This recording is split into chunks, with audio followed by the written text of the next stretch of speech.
İsmayıllı rayon İcra Hakimiyyəti başçısının İsmayıllı şəhər İnzibati ərazi dairəsi üzrə sabiq nümayəndəsi Əlişir Süleymanovun cinayət işi ilə bağlı əlavə epizodlar ortaya çıxıb. Məlumata görə ilkin istintaqın yekununda onun təqsirləndiriləcək bütün ittihamlar dəqiqləşib.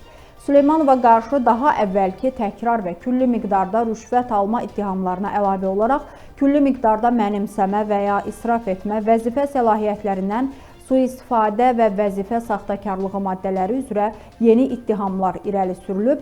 Təqsiri məhkəmə istintaqı ilə sübuta yetirilərsə, Süleymanov 12 ilə kimi həbsə məhkum edilə bilər. Onu da qeyd eləyək ki, Azərbaycan ordusunun ehtiyatda olan polkovnik leytenantı Süleymanov 6 ay əvvəl Baş prokuror yanında korrupsiyaya qarşı mübarizə baş idarəsi tərəfindən həbs edilib.